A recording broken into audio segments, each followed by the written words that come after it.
Subscribe करें और bell दबाएं ताकि कोई खबर रह न जाए।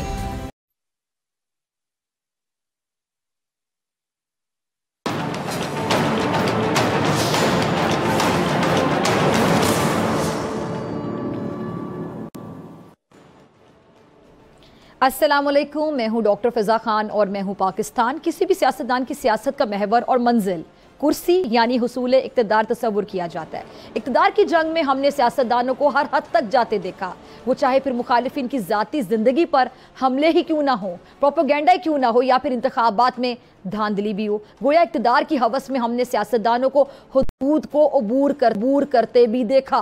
लेकिन अगर कहा जाए कि हालिया इंतखाबात मुल्की तारीख और सियासी तारीख के अनोखे इंतखाबात साबित हुए तो शायद गलत नहीं होगा। इक़्तिदार के पीछे भागने वाले सियासतदान इक़्तिदार से जान छुड़ाते नजर आ रहे। इंतखाबात के बाद 10 दिन से ज़्यादा अरसा गुजर जाने के बावजूद ये तय नहीं हो सका कि वज़ीर आज़म कौन होगा। एक जमात दूसरे को, दूसरी जमात तीसरे को ऑफर करवा रही है, लेकिन वज़ीर आज़म नामी ओहदे के लिए उम्मीदवार है कि मिल नहीं रहा। विक्ट्री जो स्पीचेज हैं वो भी कर दी गई, ऐलानात भी कर दिए कि मुलाकातों में मुलाकातें भी हुई, और ये सियासतदान जब बाहर आते हैं तो फिर भी हमें समझ नहीं आती, कोई पिक्चर क्लियर नहीं होती कि ऊंट आखिर किस करवट बैठेगा, जो कि बैठता दिखाई नहीं दे रहा। पीपल्स पार्टी नून लीग के माबैन जो हालात हैं वो भी कुछ अच्छे दिखाई नहीं दे रहे हैं। बहरहाल ये अभी जो आज ये एक नशिस्त हुई इसके बाद सिचुएशन किसी हद तक क्लियर है, लेकिन इतना डिले, इतनी कन्फ्यूजन की वजह क्या है? सीनियर सियासतदान मेरे साथ फैसल सोले हयात साहब, नून लीग के सीनियर रहनुमा, से तारुफ के मोहताज नहीं। सर बहुत शुक्रिया ज्वाइन करने के लिए। सर सियासत में आपने एक उम्र गुजारी है, आपका तजुर्बा है। फैसल साहब क्या समझ आती है इन इंतखाबात के बाद इतनी कन्फ्यूजन क्यों पैदा हो गई? क्या ये जो रिजल्ट्स आए हैं, नताइज आए हैं, क्या एक्सपेक्ट नहीं किया जा रहा था कि ऐसा होगा? सब ये मान रहे थे कि सादा अक्सरियत किसी को नहीं मिलेगी, तो फिर इतनी कन्फ्यूजन क्यों नजर आ रही है? बिस्मिल्लाहिर्रहमानिर्रहीम। शुक्रिया आपने अपने प्रोग्राम में मुझे मदऊ किया। आप अगर अपना पिछले 30-35 साल का जो हमारी सियासत का लैंडस्केप है, आप अगर उसको सामने रखें और उसका आप तज्जिया करें तो आपको आज के हालात उससे मुख्तलिफ नज़र नहीं आएंगे। इलेक्शन हो गए 8 फरवरी को, जी रिजल्ट आ गए। कई जमातों के जो रिजल्ट थे वो उनकी तवक्कुआत के मुताबिक नहीं है। नून लीग के भी जो रिजल्ट थे वो उनकी तवक्कुआत के मुताबिक नहीं आए, और भी जमातों के रिजल्ट उनकी तवक्कुआत के मुताबिक नहीं आए। अब सूरत हाल क्या है? कौमी असम्बली में हंग पार्लियामेंट है, एक किसी के पास क्लियर मेजॉरिटी वहाँ पे नहीं है। ठीक है, इसके कोई 3 मेजर जमातें हैं जिनके पास इस वक्त बल्क ऑफ द सीट्स हैं।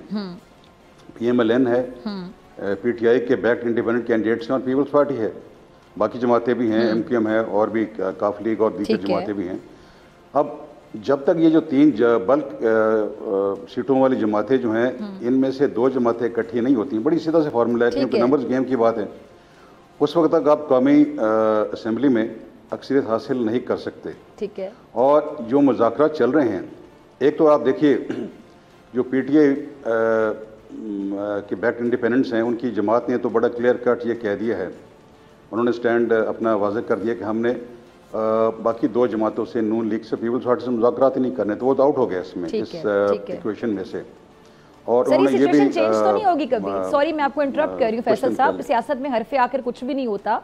बहरहाल वो सियासी जमात है तो एक सियासी जमात ही, ज़िद्दी हैं उनके लीडर या जो भी कह लें, लेकिन आपको लगता है कि इसमें भी कहीं ना कहीं हम ट्विस्ट देखेंगे, आगे जाके कोई सूरत हाल तब्दील होगी, इसका मौका नहीं आएगा?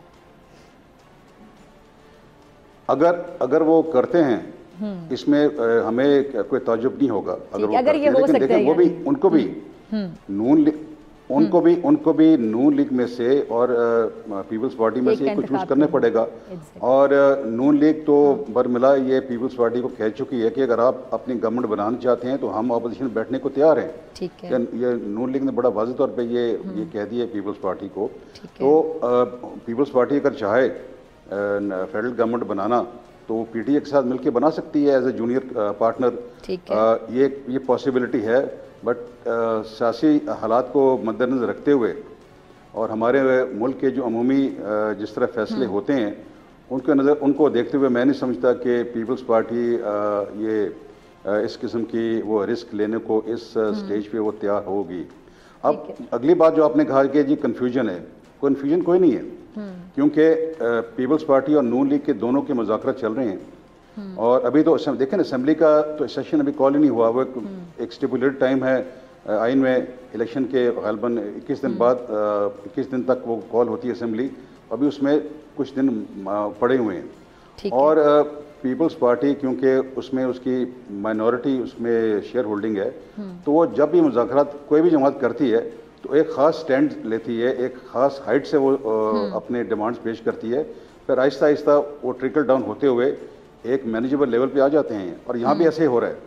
जब तक आप देखेंगे जब ये मुआहदा हो जाएगा तो जो पीपल्स पार्टी के जो इब्तदा के जो उन्होंने डिमांड पुट फोर्थ किए थे पहली मीटिंग में या पहली 2-3 मीटिंग में, आप देखेंगे कि वो किस हद तक रिड्यूस होके एक ऐसे लेवल पे आ जाएंगे जहाँ पे नून लीग के लिए भी ये हजम करना जो है उनके लिए भी सियासी तौर पे काबिल कबूल होगा। इसमें कोई कन्फ्यूजन नहीं है। और मेरे ख्याल में अगले 1-2-3 दिनों में ये जो पावर शेयरिंग फार्मूला है, मैं सेंटर की बात कर रहा हूँ, वो बड़ा क्लियर हो जाएगा। सूबों में तो इशू कोई नहीं है, पंजाब में, सिंध में, KPK में तो इशू क्यों नहीं है इस हवाले से। तो वो नून लीग के पास बड़ी क्लियर मेजॉरिटी है। अच्छा फैसल साहब, आप सियासत को समझते हैं, आप आइन को समझते हैं, आप तमाम चीज़ों पे गहरी नज़र रखते हैं, आपका वसी तजुर्बा है सियासत में। आइनी ओहदे जो पीपल्स पार्टी मांग रही है, आइनी ओहदे अगर पीपल्स पार्टी के पास होते हैं, वज़ीर आज़म नून लीग से होता है, तो सदर आसिफ अली जरदारी साहब होते हैं। पावर शेयरिंग का जो फॉर्मूला है आगे जाके जो 3 साल एक के, 2 साल दूसरे के, या जिस तरह भी आप लोग शेयर करते हैं, आइनी ओहदा अगर सदारत का सदर आसिफ अली जरदारी साहब के पास होगा तो आगे क्या देखते हैं आप? वो जो शेयरिंग वाला फॉर्मूला है वो मतलब एज इट इज़ चलेगा? हाँ, मेरा सवाल समझ गए जी। जहाँ तक मेरी इतलात हैं, ये जो 3 साल और 2 साल का जो फॉर्मूला है ये डिस्कस ही नहीं हुआ। और ना ही ये किसी स्टेज पे इस पे कोई किसी किस्म की कोई बात हुई है। अब देखें क्योंकि पॉलिटिकल लैंडस्केप में एक बड़ी हाइटेंड पोलराइजेशन है और हर जमात जो है वो बिलावल साहब ने ये अलग-ऐलान बोला है कि हमें इस तरह की ऑफर की गई लेकिन हमने इनकार कर दिया नून लीग को। मैं जो देखिए, जो मैंने आपको जो बात कही है, मैंने आपको अपनी पार्टी के हवाले से बात बता दी। अब वो जो मर्जी कहते रहें, उसका तो वो जवाब वो खुद ही दे सकते हैं। मैं तो सवाले से उस बात पे मैं कमेंट नहीं करूँगा। लेकिन जो आईनी ओहदे हैं जो पीपल्स पार्टी ने मांगे हैं, और बहुत सारे मांगे थे, और भी उन्होंने चीज़ें काफ़ी सारी मांगी थी, ठीक है, वो सब तो उनको भी इल्म है इसका। और मैं ये भी बड़े वाज़ेह तौर पे आपको बताऊँ, उनको भी इल्म है इस बात का कि उनको ये सारे ओहदे उनको नहीं मिलने, या ये सारी जो मुराद जो बाकी वो मांग रहे हैं उनको नहीं मिलनी। बस वो एक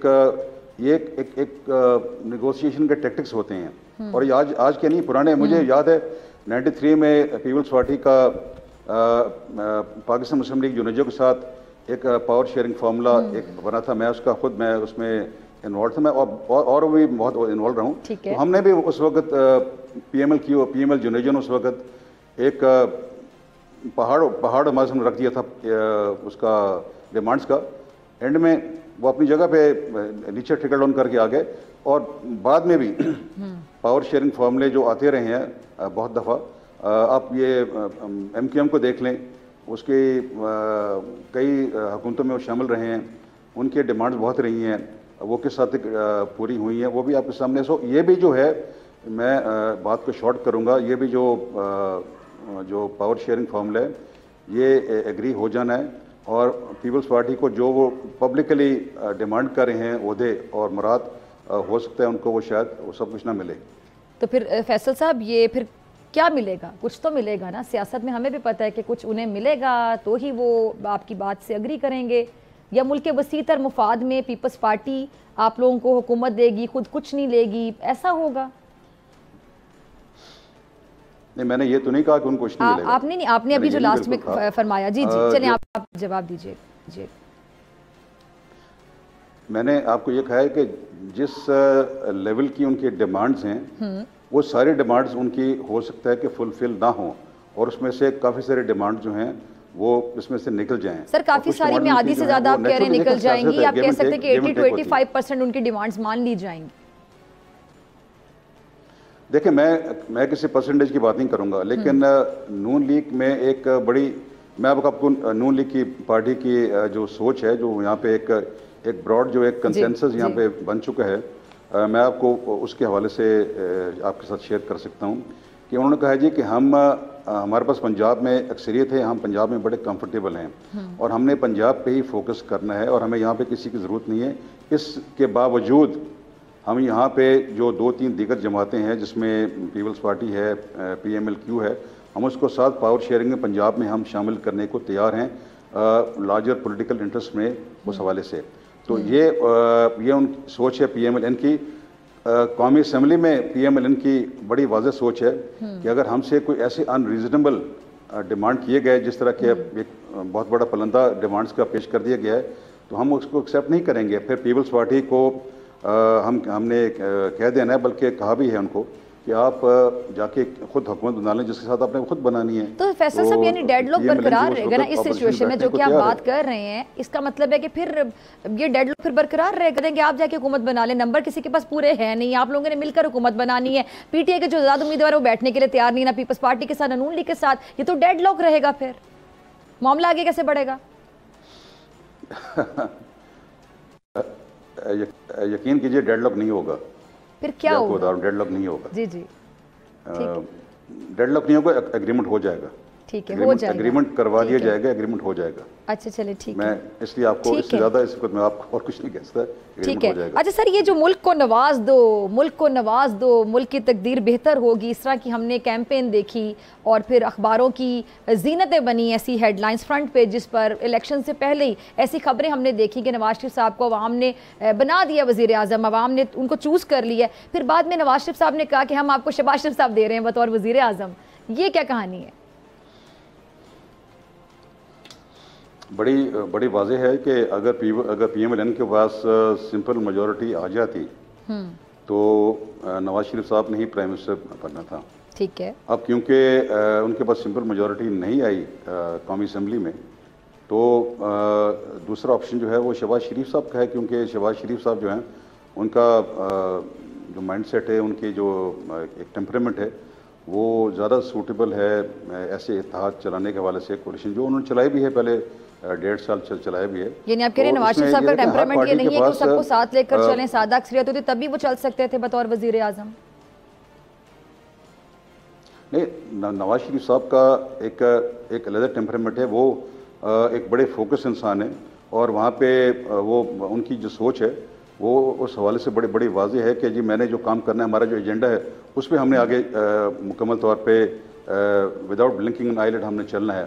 अब वो एजेंडा तो नून लीग यानी किसी की इंटरफेरेंस बर्दाश्त नहीं करते नवाज शरीफ साहब। आपकी बात को मैं इस तरह कंक्लूड करूं, और शहबाज शरीफ साहब इस मामले में फ्लेक्सिबल हैं, वो मखलूत हुकूमत हो, मुख्तलिफ जमातें, तो वो बात सुन लेते हैं। आप ये कहना चाह रहे हैं आम अल्फाज में? देखिए इंटरफेरेंस तो नवाज शरीफ साहब ने बर्दाश्त बहुत की है। आपके सामने 2013 के बाद और जो कुछ हुआ, इंटरफेरेंस होती रही ना, तो बर्दाश्त तो की उन्होंने।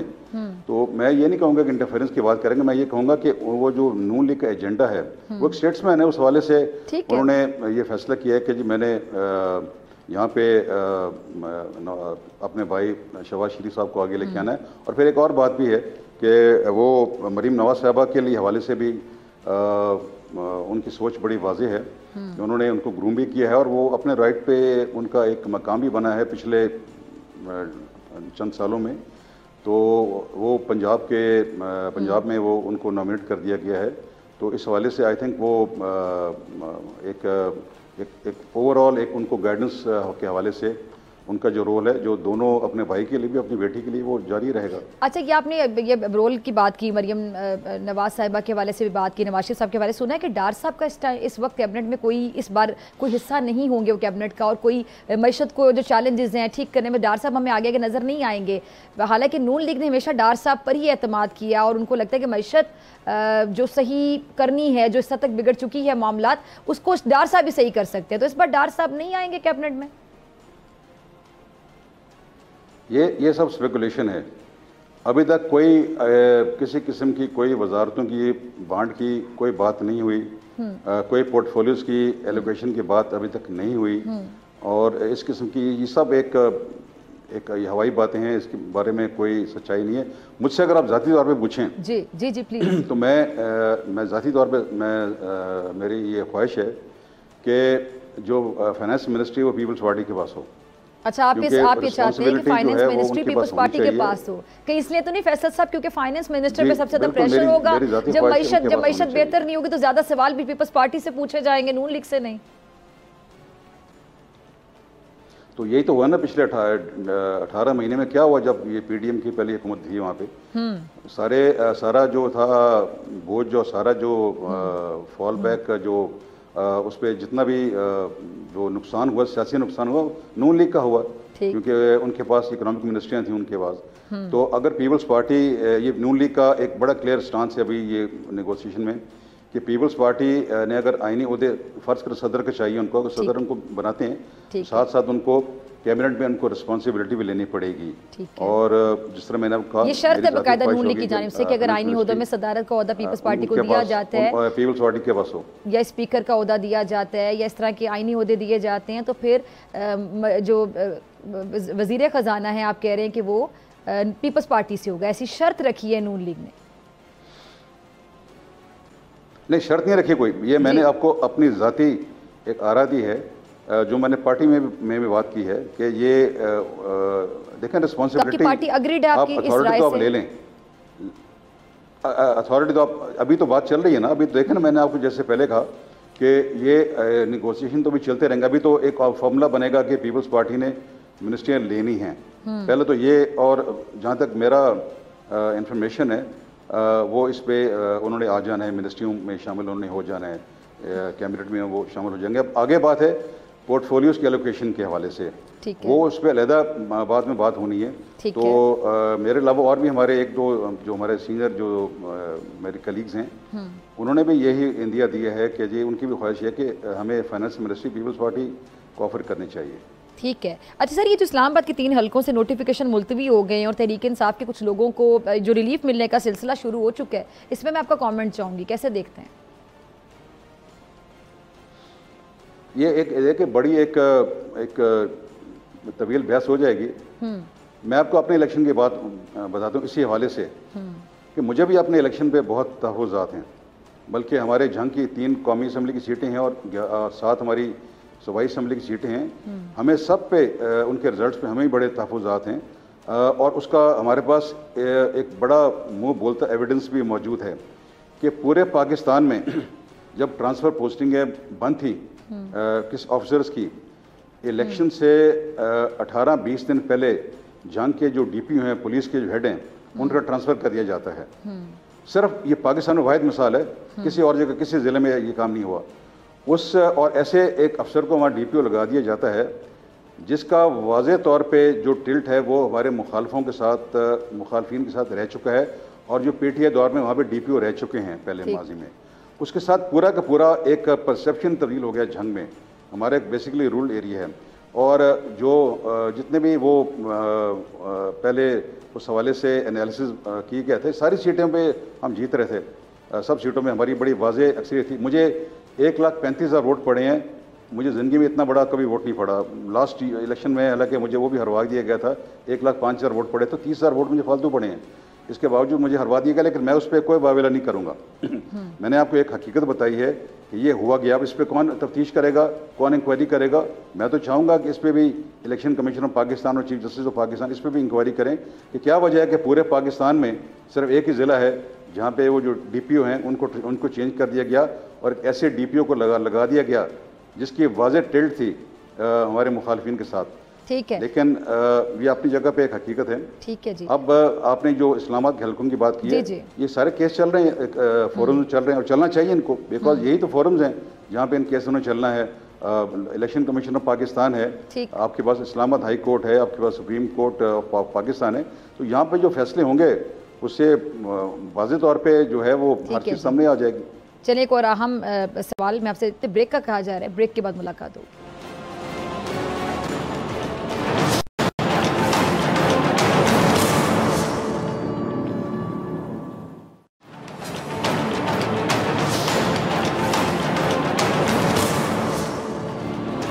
वेलकम बैक नाज़रीन। फैसल सोले हयात साहब मेरे साथ मौजूद हैं। सर बहुत शुक्रिया एक बार फिर से ज्वाइन करने वक्त देने के लिए। फैसल साहब, ये जो कमिश्नर रावलपिंडी का मामला है उस पर तमाम जमातें तहकीकात के हवाले से बात कर रही हैं, तहकीकात का मुतालबा कर रही हैं। आपकी जमात का एक बड़ा एक मुख्तलिफ सा एक इस पे मौक़िफ़ आया कि मतलब कमिश्नर को पागल करार दे दिया गया। ये मामला क्या है, आपको क्या समझ आता है कि वाकई ज़हनी तवाज़ुन ख़राब है कमिश्नर साहब का? इसमें मेरी दो इस पे ऑब्जर्वेशंस हैं। ठीक है। पहले तो ऑब्जर्वेशन मेरी ये है कि मुझे हैरानगी है कि एक ग्रेड 20 के अफसर को हमारे पाकिस्तान में उसने एक बयान दिया और पूरा का पूरा जो मीडिया है वो उसके पीछे एक वो ट्रक की बत्ती के पीछे लग गया उसके उस बयान के पीछे। अगर उस बयान में ये उसको इग्नोर कर देना चाहिए, जो उन्होंने बात कही है, मैं इस पर कोई कमेंट नहीं करूंगा वो पागल हैं या नहीं है या वो सीएनए, मैं ये बात करूंगा उनकी सैनिटी अगर है तो साथ साथ वो बड़े वाज़ेह तौर पे ये कह देते कि जी मैंने ये किया है। वो कहते हैं ना कि हमने 50, 60, 70 हज़ार लोगों जो लोग जो वोटों से हारे थे हम उनको जितवाया, तो बता देते ना कैसे कैसे जितवाया, ये एविडेंस दे देते ना साथ नहीं। अब मैं यहाँ पे बैठा हूँ, यहाँ पे मैं बैठ के एक मैं स्वीपिंग स्टेटमेंट दे दूँ और विदाउट एविडेंस, हाँ, फिर साबित करना पड़ता है एग्जैक्टली। ऐसे तो कोई भी स्टेटमेंट दे दे किसी के बारे में भी, वो ट्रक की बत्ती कुछ लग के उसको चलाना शुरू कर दे। तो ये देखें, ये खुद आप मीडिया को, हमारा एक मीडिया बड़ा जिम्मेदार मीडिया है, एक बड़े उसमें मैच्योरिटी भी आ गई है, काफ़ी साल 20-22 साल हो गए उनको यहाँ पे। और ये मुझे हैरानगी है कि ये किस किस्म की उन्होंने एक अफसर के पीछे ये बात उन्होंने करनी शुरू कर दी दूसरी। और फिर हमारी हमारी जमात ने जो उनको ज़हनी तौर पे उनकी मतलब बात की है वो इसलिए की है, मुझे बताएं कोई आदमी, कोई इंसान, कोई भी इंसान, औरत या आदमी हो, कोई जो ये कहे कि जी मेरे में खुदकशी के टेंडेंसीज हैं, क्या वो नॉर्मल इंसान है? ये आप खुद भी मेडिकल खुदकुशी की बात अगर कोई करेगा, जाहिर बात है वो इंतहाई डिप्रेस है या वो इतना बेजार है अपनी जिंदगी से, या कहीं ना कहीं सवाल उठता है कि वो नॉर्मल तो नहीं है। बिल्कुल सही, तो बात तो वही है ना। लेकिन शायद वो ये साबित करना चाहते थे कि उनका ज़मीर जाग गया, जो सो गया था। इस कॉन्टेक्स्ट में भी देखा जा रहा है इस चीज को। क्यों कहते हैं मैं इतना मेरा ज़मीर मर चुका था कि जागा तो मुझे लगा मैं खुदकुशी कर लूं। जी, एतराफ़े जुर्म में बनता है ना इस लिहाज से। 9 दिन के बाद उनका ज़मीर जागा तो जी चले हैं। हाँ, कंट्रोवर्शियल है ये। मैं इस पे क्या कमेंट करूं? मैं सिर्फ आपका पॉइंट ऑफ व्यू जानना चाह रही थी। जी मैं इस पे कोई कमेंट नहीं करना चाहता, बट बात यह है कि अब हकीकत जो क्योंकि उन्होंने बात एक कर दी है, ठीक है, और इस तरह के हालात में बात करना बिल्कुल अपनी इंक्वायरी शुरू कर दी उस हवाले से। ठीक है, बट क्लियर होना चाहिए कि आखिर मामला। अगली बात मैं आपको बताऊं, मैं खुद इलेक्शन लड़ चुका हूं। हमारे आरओ जो है, हमारे आरओ का कमिश्नर से ताल्लुक ही कौन है? हमारा भी एक डिवीजन कमिश्नर है, एग्जैक्टली उसका ताल्लुक ही नहीं हमारे आरओ के साथ। अच्छा, आरओ से ऊपर एक डिस्ट्रिक्ट रिटर्निंग अफसर होते हैं जो डीसी होते हैं, डीसी का भी कोई ताल्लुक नहीं है अपने एसीज के साथ, और एडीसी उनका डायरेक्ट ताल्लुक है हमारे आरओ का इलेक्शन कमीशन ऑफ पाकिस्तान के साथ, उन्हीं की हिदायत लेते हैं। एग्जैक्टली जिस तरह हमने देखा है, ये सवाल तो बड़ा उठाया जा रहा है अब कि उनका ताल्लुक ही कैसे बनता है इस पूरे प्रोसेस के साथ। अच्छा फैसल साहब, ये मौलाना साहब कोई ताल्लुक नहीं है, मौलाना साहब का तो सियासत से ताल्लुक है ना। मौलाना फजल रहमान साहब पे आ जाते हैं जिनका सियासत से भी ताल्लुक है। पीडीएम इत्तेहाद जब बना था, मौलाना साहब ने लीड किया था तमाम जमातों को। मौलाना साहब के मज़ीद तहफ़्फ़ुज़ात हम सुन रहे हैं इन इंतखाबात पर भी। मौलाना साहब के तहफ़्फ़ुज़ात की क्या समझ आती है आपको? मैं मौलाना साहब का ज़ाती तौर पे मेरा उनके साथ एक बड़ा अच्छा ताल्लुक है, एक न्याज़मंदी का ताल्लुक है मेरा उनके साथ। और यकीनन वो एक इस वक्त एक डिप्रेस स्टेट में है, क्योंकि जिस तरह मौलाना साहब आप कह रहे हैं डिप्रेशन का शिकार हैं, डिप्रेस्ड हैं मौलाना फजल रहमान साहब जी, तो उनको उस तरह की वहाँ पे सीटें उनको नहीं मिली KPK में। लेकिन मैं देखे ना, मैंने आपको पहले अपनी मतलब की बात कही है, मैं भी हम हमारी 3 कौमी असम्बली की सीटें हैं, 7 सूबाई की सीटें, हमें भी रिजल्ट जो है उस तरह के नहीं मिले जिस तरह मिलने चाहिए थे, तो हम भी इस तरह की इज़हार हम कर सकते हैं, लेकिन हमने एक्सेप्ट कर लिया इस चीज़ को। मौलाना साहब के जो मुझे बात एक हैरानकुन बात लगती है कि वो जिनसे हारे हैं वो उन्हीं के साथ जाके वो अपनी सियासत जो है उनके साथ जोड़ना चाहते हैं, जो मुझे इसकी सियासी तौर पे बिल्कुल मैं ये समझने से कासिर हूँ कि अगर उनका अगर किसी से कोई गिला है तो गिला तो उनका PTI से होना चाहिए, जिनके मुकाबले में उनको पजीराई नहीं मिली, अब वो पीटीआई के साथ तो बात करने को तैयार हैं जिन्होंने इसका मतलब उनका गिला पीटीआई से नहीं है ना, उनका गिला इस टाइम पे ज्यादा तो आप लोगों से लग रहा है नजर आ रहा है, फिर नाराज हो जाते हैं जी। नाराजगी, अच्छा मुझसे अब ये बात मैंने कर ली ना, इससे आगे मैं आपको बात ही करूंगा। मौलाना साहब की जो नाराजगी है वो ज्यादा देर नहीं चलेगी। बच्चों जैसी नाराजगी आप कह रहे हैं, बड़े अच्छे इंसान हो जाते हैं, एक बड़े समझदार इंसान भी हैं, बड़े सियासी तौर पे ज़ीरक भी हैं।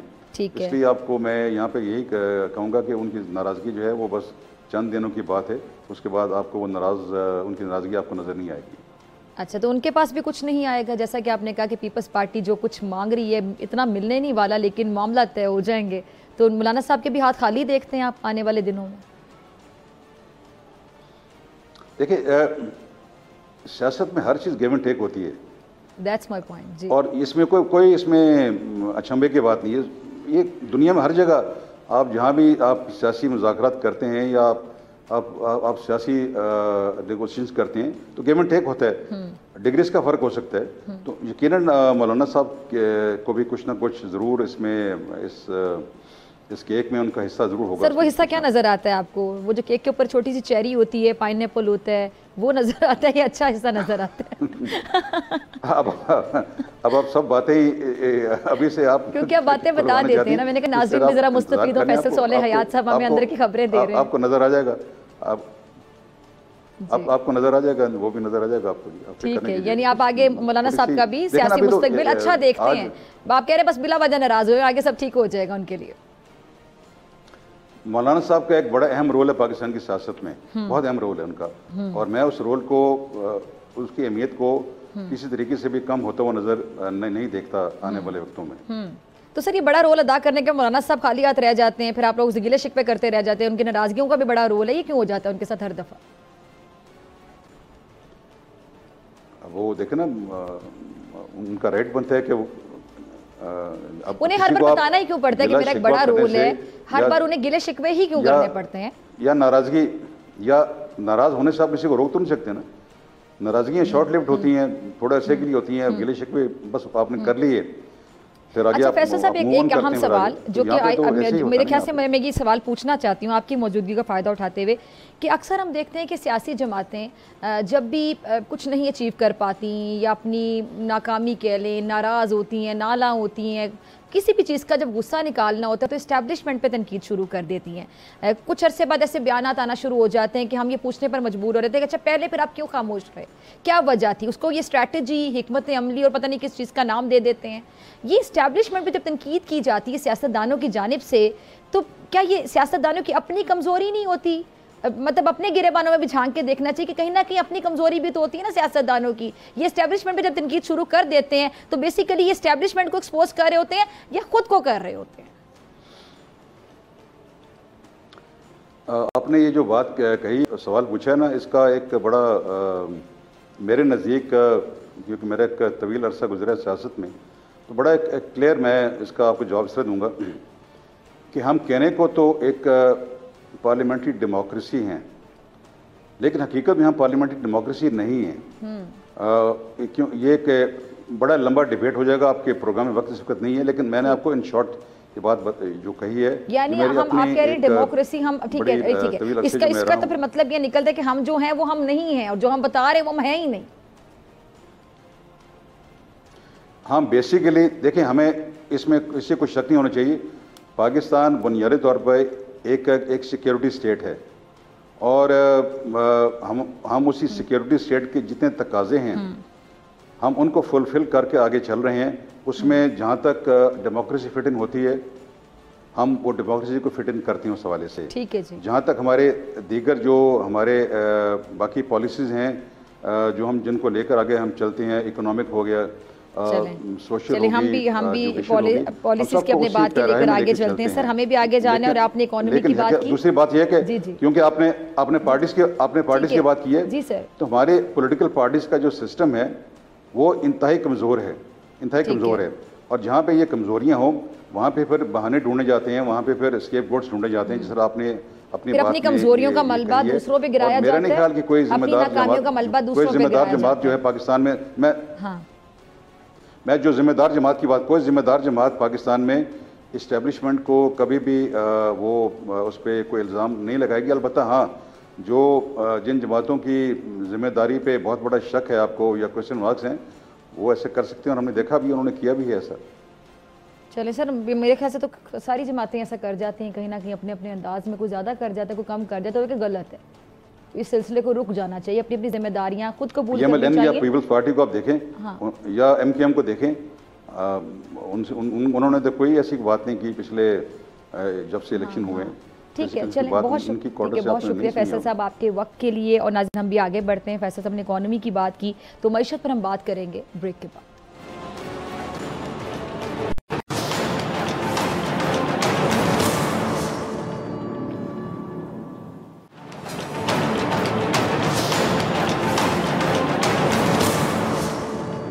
वेलकम बैक नाजरीन। इंतखाबात हो गए हैं जिसका सबको इंतज़ार था, नताइज भी आ गए हैं और इंतखाबात के असरात भी आने का सिलसिला जारी है।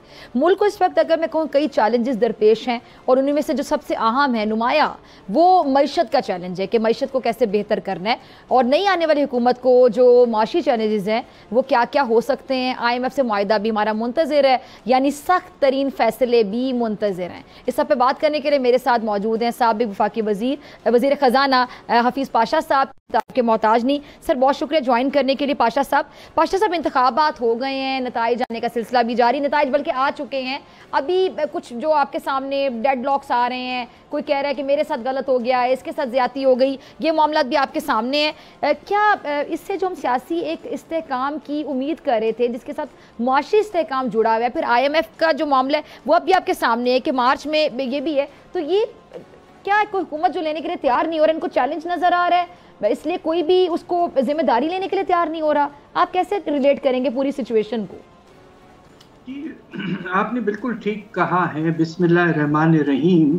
बात दरअसल ये है कि ये जो अनसर्टनिटी एक लिहाज से पैदा हो गई है कि हुकूमत की नौयत क्या होगी, कोalition में कौन कौन होंगे और किस तरह से इंतज़ामात किए जाएंगे काबिना में शमूलियत के लिहाज से वगैरह, तो ये एक तरह से अनसर्टनिटी बढ़ गई है। इसके नतीजे में आपने देखा हमारा स्टॉक मार्केट जो है वो काफ़ी हद तक मुतासर हुआ है। रोज़ाना तकरीबन 1000 पॉइंट गिरना शुरू हो चुके हैं और ख़तरा ये भी है कि आने वाले दिनों में रुपए की कदर पे भी कुछ थोड़ा बहुत प्रेशर पड़ सकता है। अच्छा, अब देखिए, बात ये है कि मार्च के तकरीबन 15 तारीख तक IMF पाकिस्तान पहुंचेगा ताकि वो जो इस वक्त हमारी फैसिलिटी है, स्टैंड बाय फैसिलिटी, उसका आखिरी यानी कि सेकंड रिव्यू करने के लिए वो आएंगे। और उस वक्त एक ऐसी हुकूमत मौजूद होनी चाहिए जिसको पूरा अंदाज़ा हुआ हो कि पिछले साल दिसंबर तक क्या क्या हुआ, कौन से इक़दामात लिए गए, किस तरह से टारगेट्स जो थे जो दिए गए वो हमने मीट किए हैं या नहीं, वगैरह वगैरह। तो बातचीत में ये फिर तय होगा कि पाकिस्तान ने सेकंड रिव्यू सक्सेसफुली उसको कंप्लीट किया है, तो फिर यकीनन उससे मार्केट में कॉन्फिडेंस बढ़ेगा, कुछ पैसे भी मिलेंगे। मगर उसके बाद में सवाल ये पैदा होता है कि आपके रिजर्व्स जो हैं वो मुश्किल से $8 अरब तक पहुंचे हुए हैं और वो तकरीबन सिर्फ 1.5 महीने आपके दरामदात को सब्सिडाइज यानी कि फाइनेंस कर सकते हैं। तो इसलिए सेफ लेवल जो है वो 3 महीने का है। तो इसलिए आपको रिजर्व्स बढ़ाना ज़रूरी है। अगर रिजर्व्स आपके तो इससे ज़्यादा गिरना शुरू हो गए तो रुपए पर वही होगा जो आपने देखा था 22 के साल में, जब बुरी तरह से रुपए की कदर में कमी आई थी। ठीक है। तो इसलिए आपको ये देखना है कि ये हुकूमत जो आती है, इनके काबिना कैसे बनती है, किस तरह की इकोनॉमिक टीम आती है और किस तरह से वो आगे बढ़ते हैं। चलिए हम भी आगे बढ़ते हैं। आपकी इजाज़त, रिजर्व्स के हवाले से आपने जो बात की, तो ये इसके लिए फिर फौरी तौर पे इकदाम क्या उठाने होंगे? आसान अल्फाज में ज़रा नाज़रीन को समझाइएगा कि आने वाली हुकूमत ऐसा क्या करे कि ये जो सूरत हाल है रिजर्व बढ़ाने वाली, खासतौर अगर मैं बात करूँ तो ये बेहतरी की तरफ जाती हुई दिखाई दे। देखिए, एक तरह से कुछ जादू की छड़ी का भी जिक्र होता रहा है, और वो ये है कि हमारा जो एक नया इदारा है, स्पेशल इन्वेस्टमेंट फैसिलिटी, जो SIFC जो है, उन्होंने ये कहा है कि हमारी कोशिश होगी कि बाहर से इन्वेस्टमेंट आए और इस पैमाने पे आए कि 70 अरब डॉलर अगले 3 साल में आ जाएं। तो अगर ऐसा हो जाता है तो यकीनन आपके रिजर्व्स में नुमाया तौर पर इजाफा होगा। ठीक है, मगर अभी तक कोई इंडिकेशन हमें नहीं मिला। अलबत्ता जो मेरे ख्याल से जो मुनासिब इक़दामात आपको लेने पड़ेंगे, बाहर से पैसा आए या ना आए, सबसे पहले देखिए, मुझे अफसोस से कहना पड़ रहा है कि हमारे जो बरामदात एक्सपोर्ट्स हैं वो बुरी तरह से मुतासिर हो रहे हैं। बिजली के निर्खें और आपके गैस के निर्खों में जो नुमाया तौर पर बेतहाशा इजाफा किया जा रहा है, हमारी कंपेटिटिवनेस बुरी तरह से मुतासिर हो रही है। एक तरफ कॉस्ट्स बढ़ रहे हैं, दूसरी तरफ आपने रुपए को आर्टिफिशियली स्ट्रेंथन करके रखा हुआ है, तो नतीजा ये कि एक्सपोर्टर्स बुरी तरह से स्क्वीज हो रहे हैं, और आने वाले हफ्तों महीनों में आप देखेंगे खुदा न खास्ता कि हमारे बरामदात गिरना शुरू हो जाएंगे। इस पॉलिसी को बिल्कुल फंडामेंटली बदलना है, और एक्सपोर्ट्स आपका, जैसे कहते हैं ना, बदन का खून है, लॉन्ग रन में यही आपको निकालेंगे। दूसरी तरफ इंपोर्ट्स में आपने इस वक्त फिजिकल रिस्ट्रिक्शंस लगाए हुए हैं स्टेट बैंक ने, वो भी नामुनासिब पॉलिसी है। ठीक, और आपको एक्सचेंज रेट को इस्तेमाल करना चाहिए, और प्रायोरिटी बेसिस पर आप इंपोर्ट्स को उस तरह से कंट्रोल करें। अच्छा पाशा साहब, एक और चीज़ ये, यानी अब जब नया मुआहिदा जब होता है IMF से, तो वो सर पे खड़ा हमारा मुंतज़िर है, तो हमने देखा कि सख्त फैसले लेना ज़रूरत बन जाती है किसी भी सिटिंग गवर्नमेंट की। तो अब ये गवर्नमेंट जैसे ही आएगी, साथ ही फिर IMF से मुआहिदा, तो आने वाली गवर्नमेंट जो पहला एक गिफ्ट देगी अवाम को, वो तोहफे की सूरत में महंगाई देगी, सख्त तरीन फैसले जिन पर इम्प्लीमेंटेशन ज़रूरी होगा, या उस पर थोड़ा हाथ हल्का रखा जाएगा? ज़ाहिर बात है, आते ही गवर्नमेंट सख्त फैसले अगर करना शुरू कर देगी, जो कि शायद मईशत के हवाले से ज़रूरत भी होगी, हालात तकाजा करेंगे उसका, IMF के हवाले से अगर हम बात करें, तो क्या इस चीज़ का हमें आवाम को कोई रिलीफ मिल जाएगा कि हुकूमत ने आते ही उस पर ज़रा हाथ हल्का रखा, सिर्फ इसलिए कि आते ही वो first impression is the last impression वाली बात?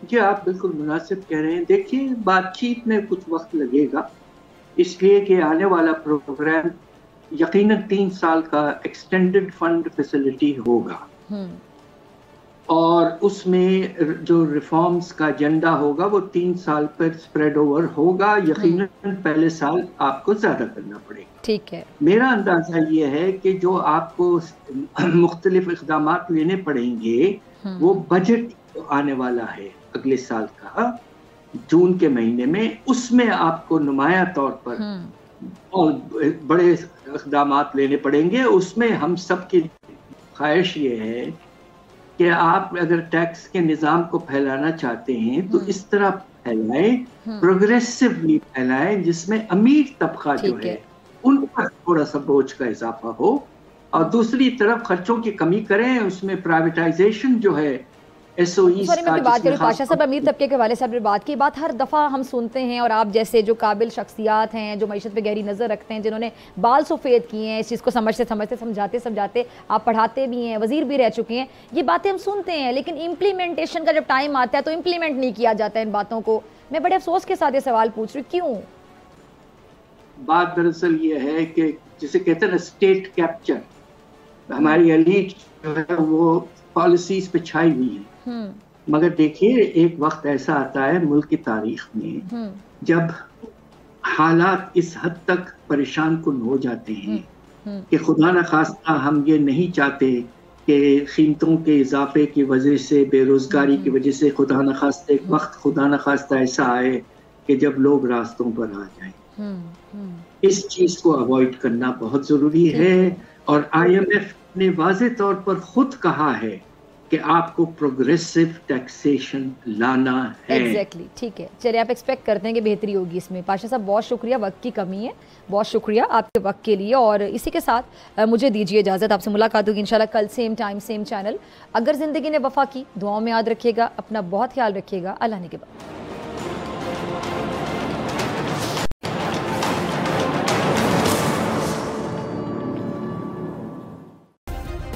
सब्सक्राइब करें और बेल दबाएं ताकि कोई खबर रह न जाए।